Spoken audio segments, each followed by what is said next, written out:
This morning, I'm very privileged to be talking to Rebecca Stevens, who was the first British woman to climb Everest and the Seven Summits. That's right, isn't it? Is that right? That is right, yes. Amazing. Rebecca, just tell me, your early career was in journalism. Yeah. Was there any indication when you were growing up that you would take the mountaineering path, literally, apart from having a real love of the outdoors? No, I don't think there was any indication whatsoever for people who knew me, although oddly, when I came to it, I felt that I was coming home. I don't know if that makes any sense, because, you know, I wasn't brought up in a climbing family and I hadn't climbed, but I suppose family holidays as a child were, you know, driving down the 303, staying on a farm in Dartmoor or on Yorkshire, where there was, you know, undulating landscape, which I was always drawn to. I grew up in Kent, on the North Downs, which I suppose, you know, is slightly hilly, but not very hilly. And it's strange because I come full circle and I'm now back on chalk on the South Downs. Yeah. But I just absolutely loved the rock and the rivers and the tours of the moors. And when I came to mountaineering, it was a lot of things that came together. So I did enjoy the outdoors. I did enjoy going to remote places and mixing with people from totally and utterly different cultures. I don't just mean sort of an expansion of ours. I wasn't so interested in the Americas, but I loved going to Africa and I loved going to Asia. And when you're climbing, particularly in the Himalayas, of course, all that comes together. And I did feel like I was coming home. How amazing, how lovely. Can you just tell me, which are the Seven Summits? Okay, well, put simply, the Seven Summits is a term used for the highest mountain on each of the 7 continents. So that's separating North and South Americas too, and of course including Antarctica. So in the order I climbed them, we've got Kilimanjaro, the highest in Africa, Denali in North America, then Everest, which is, yes, the highest in the world, but also the highest in Asia for this point. We've got Elbrus in Europe, which confuses some people and did indeed me. It's not Mont Blanc, as many of us think, is the highest in the Alps. Yeah. But, you know, Europe stretches out to the Urals. So in the Russian Federation, you have a mountain called Elbrus, which is the highest. And then Australasia is an interesting one because there are actually 2 versions of the 7 summits.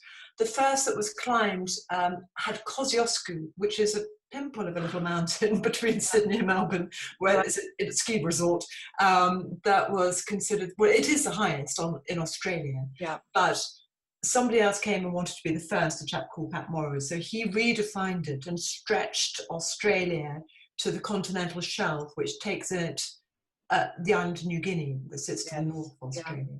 And on that, there's a higher and much more interesting mountain, I have to say, called Carstairs Pyramid.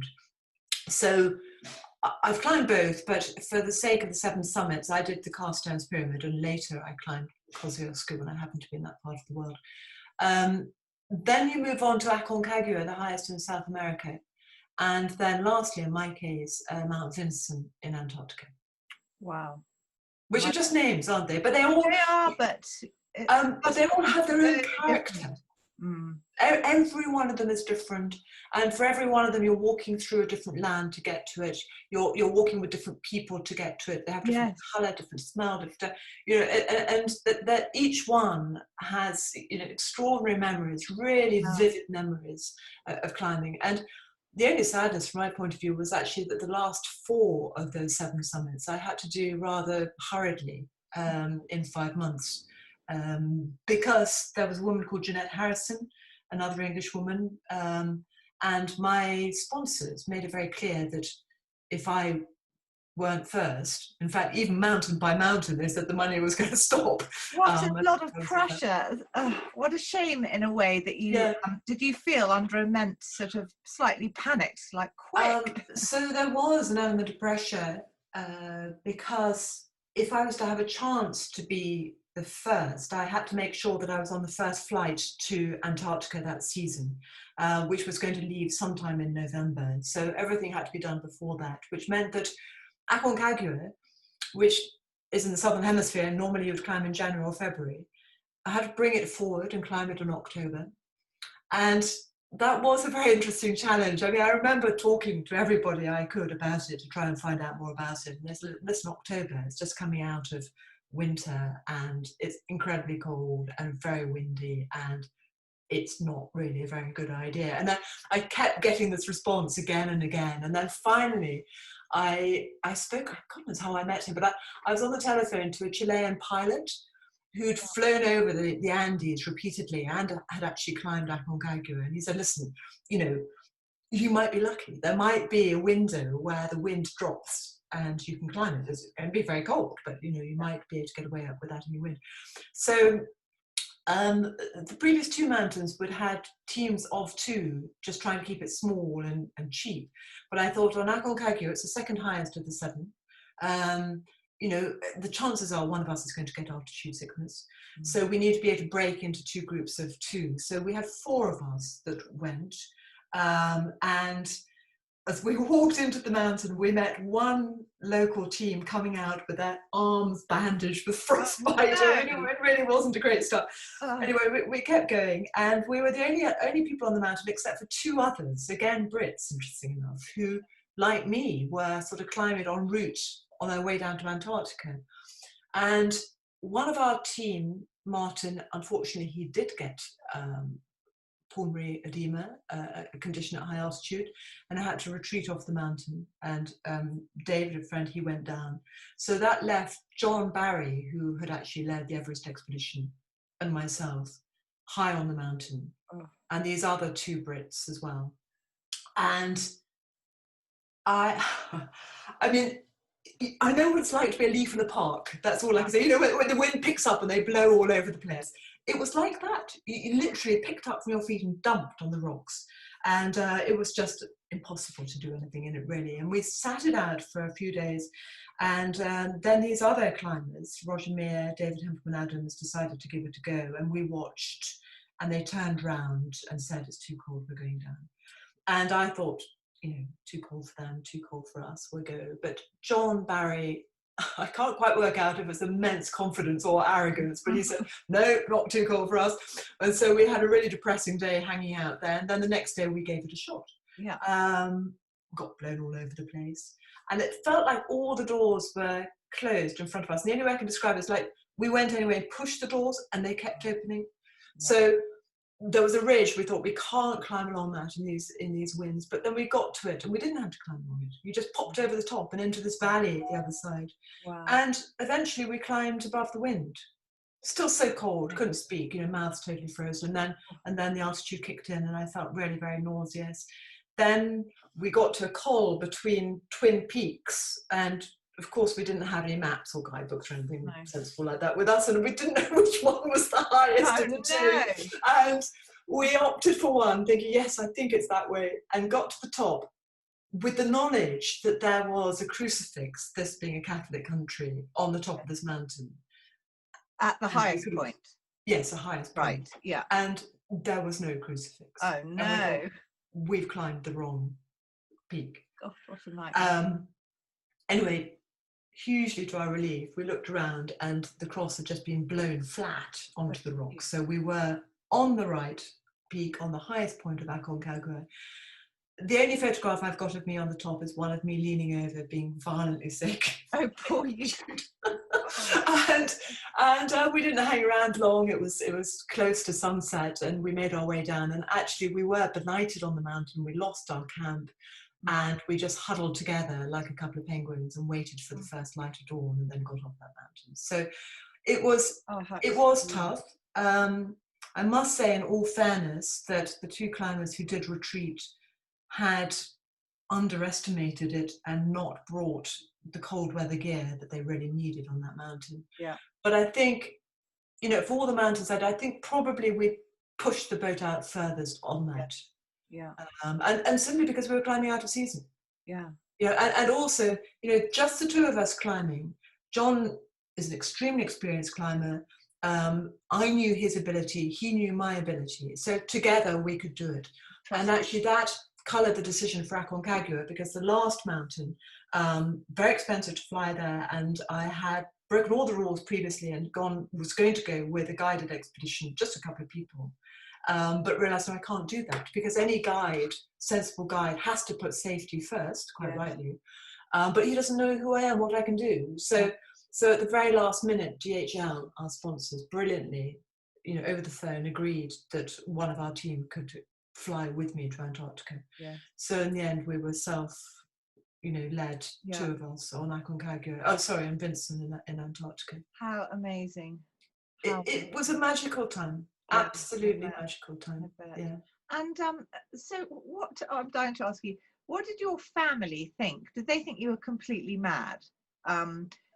Trying to conquer Everest and then, going on to wanting to do the 7 summits. What was their reaction? Okay. Well, sadly, both my parents have died now. But at the time, my mother was very, very much alive. Yeah. My father wasn't. I think it's quite interesting, because I don't think he would have been surprised. I think there's a little bit. He used to do high diving and things like that. I mean, we didn't have an exciting upbringing. It was quite safe and a bit dull, really. But when I sort of dug into it, my mother had lived in Switzerland before she was married, working for the UN many years ago, and had climbed and skied. And so, she wasn't entirely surprised, but being a mother, naturally enough, she worried. And I remember not mentioning that I was going to Everest until the very last possible moment that I could get away with it, because although she never persuade you not to. I heard through an aunt that yes, she did get worried about some of my activities. So sure. I kept that from her. But I hope I will give my children the same gift. That's your life. It's what you want to do, and I'll support you. And she did. Yeah. And I think she was mostly worried, interesting enough, on Aconcagua, because I think she felt there was pressure there and time pressure. Yes. Yeah. And would you? Which summit was your most challenging? I have to say it was Everest. Yeah. I mean, I know that stands out as the most obvious. No. But I think the combination of extreme altitude. We had a difficult journey on Everest, because we got high to the South Col from where you would normally make a bid for the summit, and we were going to do that, and we didn't, from a multitude of reasons. But it was windy on the Col, and one of our number wasn't very well, and it was a decision taken by John. I felt hugely frustrated. I desperately wanted to go, but could see why he was making this decision. Yeah. And then we had to retreat back down to the second camp. And by that time had passed. We're approaching the end of the season. The weather forecast was bad. And actually, for a second attempt, I was the only person in our team really in the running of it. On the first go, a guy called Harry Taylor, who's hugely experienced pioneer climber, went on his own without oxygen. He did get into trouble. He got snow blindness and all sorts of problems, but he made it. But for the second attempt, I was the only one. And it would have been completely, utterly impossible without 2 Sherpas, Ang Pasang and Kami Cherry, who for whatever reason decided to come back up the mountains from the base camp and give it another go with me. And I will thank them to the end of my days, because never would I have done it on my own. No. And it was sort of the end of the season. We went back up to the South Col. The forecast was terrible. We didn't expect to be able to climb beyond that, but we had to find that out. And having got there, again, there was bad weather in the valley below us, but we pushed it out. And we had the upper reaches of that mountain to ourselves. Oh, how special. Well, even in the 90s, it was special. I mean, it was extraordinary, kicking our own steps, and couldn't see another soul. How fantastic, how amazing. And getting to the summit of Everest, was that your biggest thrill, would you say, out of all the summits, because it's Everest? Although I guess you've got to get down again. I don't want to be anticlimactic, but I don't think it was. No.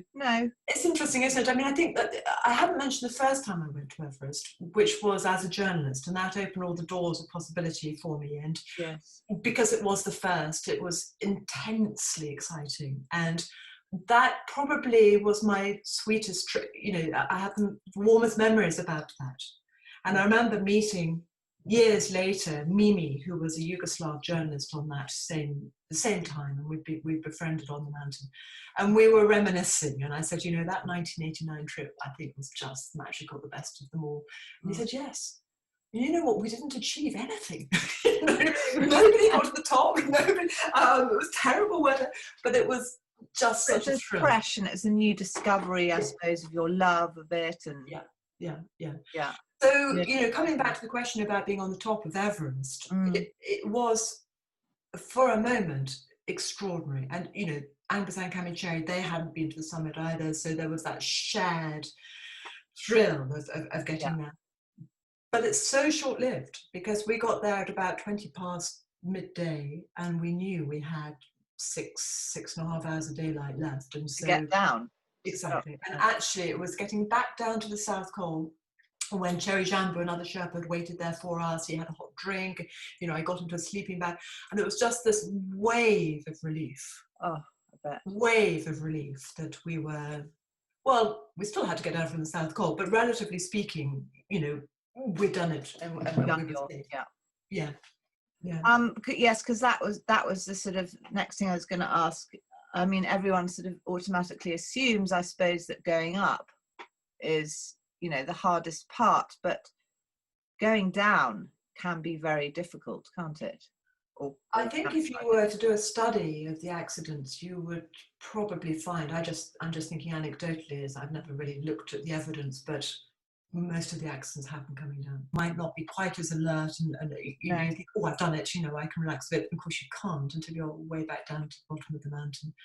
I mean, it was terribly sad, but just before we climbed, there was one Sherpa who I'd got to know reasonably well, who climbed to the summit, and he tripped on the way back down.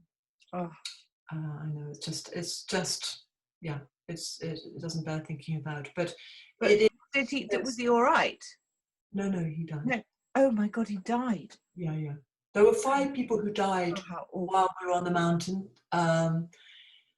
There was him, there were 2 Koreans. Yes. No idea what happened. They sort of disappeared high on the mountain.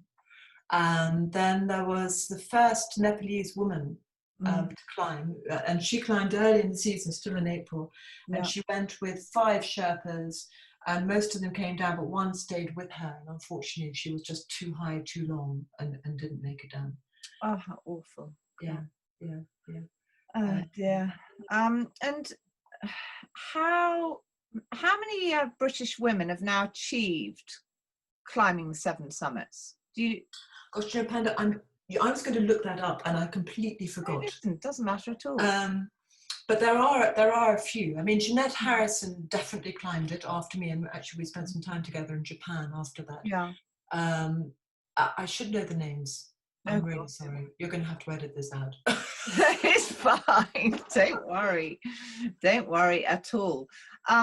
What would you say was your biggest lesson that you learnt, I suppose, climbing Everest or the 7 summits? Yeah. A life. Well, I'm going to come straight to my biggest lesson, because I think it's the most important. And I think I can't imagine why I took so long to learn this. I really didn't learn it at a deep level until Everest, and I was 31 at the time. And that is that really we are so interconnected as people, and without that connection, we achieve nothing. We really don't. It is about working together with people that you get things done.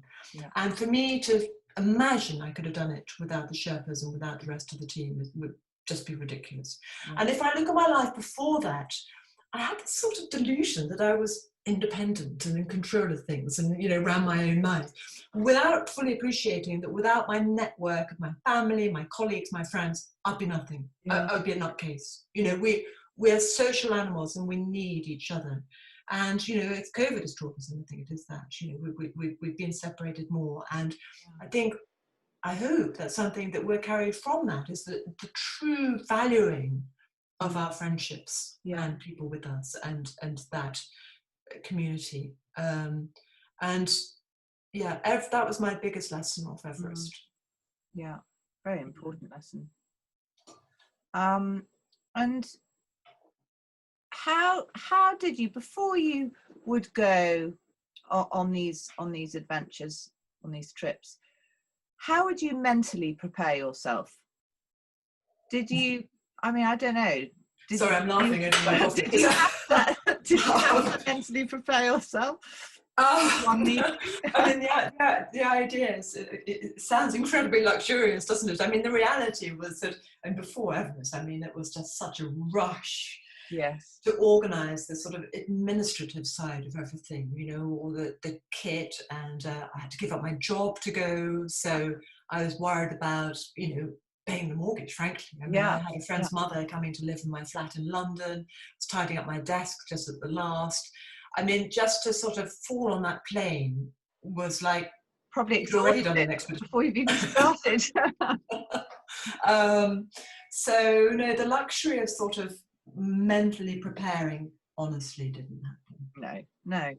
Well, that's interesting. It's interesting. And would you say, is it, well, it's probably a combination of the two. Is it more mental or physical strength that do you think you need to achieve these? Well, I can answer that very easily, because I mean, it is almost entirely mental. And I'm not talking about, you know, strength of willpower as much as, are you on the right path for you? Because, you know, the thing that got me up that was because I loved it and wanted to do it so much. There were a million times I could have turned around, and had I not wanted it so badly, I would have turned around, because it's incredibly uncomfortable at times. But you know, I think that again is a lesson for all of us, to be on the right path that is for us, and that will be different for everybody. But you know, from your riding, you know, you wouldn't do the things you did if you weren't passionate about it. And it's just the same. And interesting, talking about preparation, it was absolutely right that, you know, living in London, getting everything sorted before I went was, it was exciting, but it was a mad rush. But there was then time, once we got to Nepal, walking through the foothills of the Himalayas and up to Everest, where you could reach, and, you know, you were, I suppose, preparing mentally, although I wasn't consciously making effort to do that, but you were immersing yourself in the environment with the people you were climbing with. And of course, physically, you were getting fitter every day, being up and down hills, up and down, and you were acclimatizing. So there was that time to do that. And, you know, anybody who wanted to do it, I would so strongly recommend doing that part of the journey as slowly as you can. And you know, being as well prepared, because you can only acclimatize as quickly as your body will allow. Nothing you can do about that. It's the little red corpuscles in your veins working overtime to fix more oxygen, you know, to multiply to be able to do that. So you can take it slowly. Relax. And did you suffer? I mean, so you suffered some sickness, but did you suffer any, you know, sort of show-stopping injuries that could have, you know, gone a long way? Certainly not show-stopping injuries. Well, no, I had a tiny bit of frostbite on my left little finger. Okay. Well, that's not too bad, I suppose. I don't think we can define that as show-stopping. But you know, were there any moments when you thought, oh my God, I've really hurt, you know, I don't know, my ankle, my knee? No. Body and spirit held together. So there was one moment on Everest when, and I have to say that I was extremely worried, when we were coming down from the summit, and I'm guessing we were probably at about 8,600 meters. You know, every mountaineer knows you've got to get back down off the summit, down to the South Col on Everest. And there's a fear, if you're benighted high on the mountain, you know, way above 8,000 meters, particularly if you're using oxygen, you might think ironically, but you carry enough for an up and down journey, assuming everything's going to go well. So if you're stuck, you'll run out of oxygen, and that really means you're, up a creek without a paddle. Oh, I'm sure. God. And it happens every year, time and time again. But I did not want to be benighted up there. And when the weather changed and we were absolutely in a whiteout, Wow. couldn't see anything. We couldn't see, where the sky turned into snow and where the edge of the ridge was or anything like that. So we didn't dare move. And it's quite frightening, must be. Well, it's so interesting because I'm not saying that I don't feel fear. I've felt fear many times on Everest, but that particular time, I was quite calm. Yes. I thought our time might be up, but the only way that I rationalize it in my brain is that we have a fight and flight reaction in our bodies. And yes. There was nothing to fight and nowhere to fly, and there's absolutely nothing I could do about it. And beyond that, physical reaction we have is an acceptance. And actually, I have to say I've drawn incredible strength from it because, all of us have to face terrible things at some stage in our life. All of us come to an end of our life. Yeah. Is the human condition. And rightly or wrongly, I think, from that experience, I think we all have a mechanism to deal with it. Yes, yes. When there's nothing we can do, we accept. Got to accept, If there's nothing you can do, there's no point in getting into a state, is there, I suppose? So I have to say I'm rather grateful for that experience. And of course, the weather did lift. We had luck on our side, and we were able to continue our journey back down to the South Col. Yes. God, how amazing. And one thing I wanted to ask you, did you see on your different climbs, did you see an amazing variety of wildlife? Did you see, or is it very sort of empty?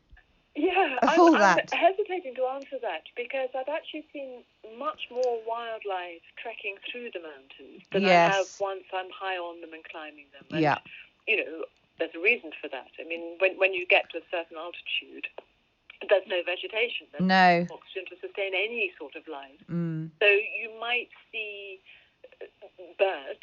Yes. Not flocks of them as a rule, just one or two, and the big vultures you get in the Lambergeier, I think they're called, in the Himalaya.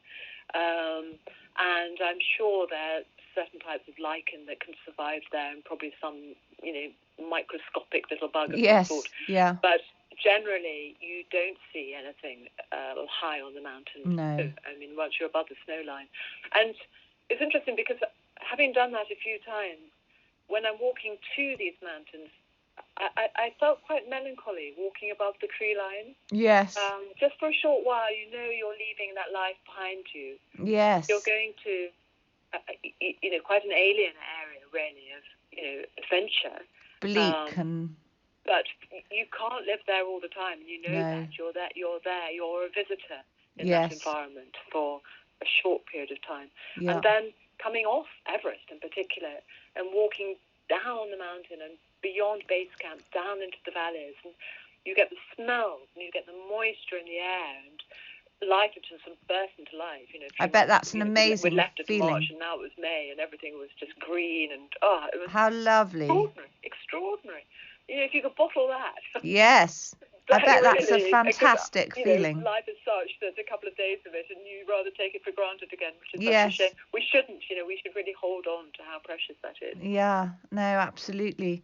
And is there a certain area or, I don't know, mountain that you felt was the most magical to you and holds a very sort of special place in your heart?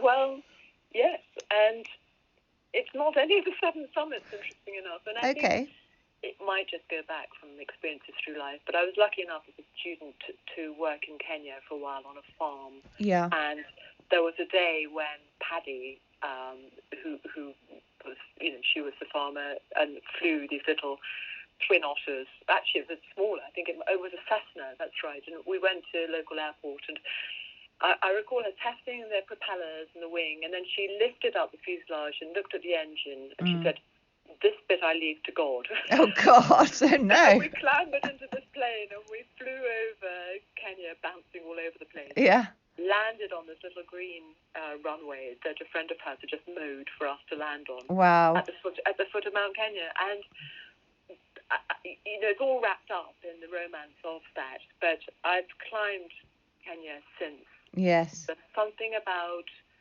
all the different names of different parts of the mountain, the gates of the mist. Yes. John's Peak and Nalian and Batian, and it's just a completely magical mountain. And when you get to the top of it, well, in the case when we were there anyway, we saw this long shadow of the mountain cast over the African plain, and I love that mountain.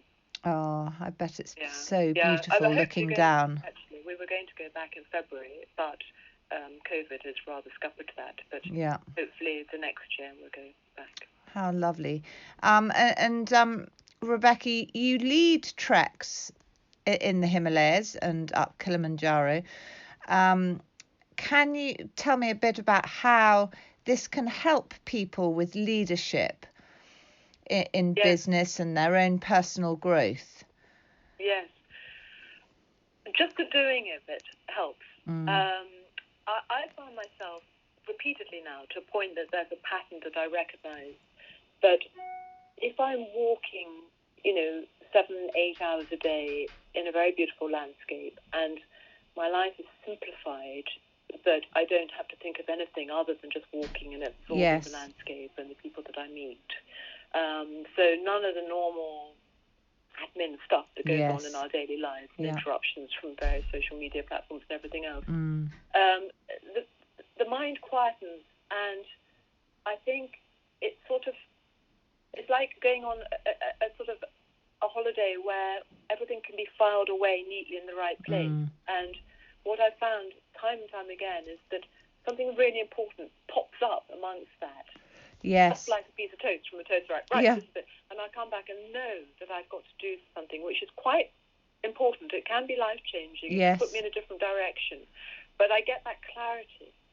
And it's not through conscious effort. It's just simply by walking for a period.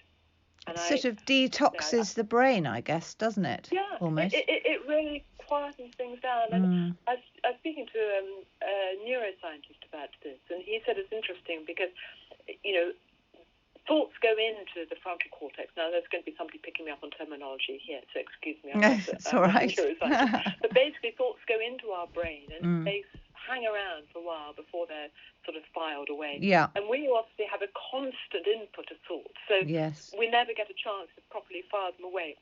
And walking like this, I think, is that chance. And he said it's interesting that you say you need to be walking for 10 days for that to happen. Yes. And it is about that period of time. Wow. That's amazing. Which is really lovely.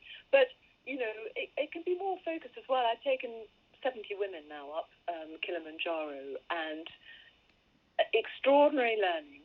They did it as part of an MBA. It was an elective for their MBA, and they had to sort of, write essays about it and put it down in a very academic form. But important for them to be marked on it. But the learning was the experience. It was actually living it. Yes. And we always had a debriefing the day we got off the mountain, in the comfort of the hotel garden and the sunshine at the bottom of the mountain. And the learning was phenomenal. And I bet. Confidence building, it was sense of purpose, it was clarity, also lots of other things, lessons around leadership and watching people's examples and how they behaved and bringing out the best in you. So, and I guess working as a team as well.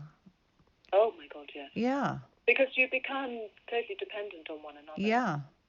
You're in a remote place, you can't just nip down to the shops, or, sometimes you're not in a position even to be able to take a break, although I do like the people to feel free to walk on their own if they want to. Yes. But depending on how extreme the walk or trek or climb is, when you get to, climbing at high altitude, you are totally dependent on other people for your life. And you have fantastic trust. The trust I had when I was flying Cammy Cherry on Everest, it wasn't spoken about. We just knew we couldn't possibly leave anybody on their own because our life depended on us being together. Yes. We were stuck together like glue. Yeah. And I mean, yeah, I mean, this sort of goes hand in hand. I mean, there are clearly huge benefits to one's mental health, aren't there? Oh, yeah, unquestionably. I mean, yeah. And I think, that it can be taken at different levels. I mean, I don't know if I need, but I certainly like a top-up at least once a year, and if I can do it twice a year, Yes, yeah. And then between that, I'm walking the dog on the downs. Yes, exactly. And, taking the dog out, it's, the family know I'm actually taking he out. Yeah, I see, I need that. I have to take the dogs, at least twice a day for a decent walk, or be riding horses or something, because otherwise I think I'd go mad. Yeah.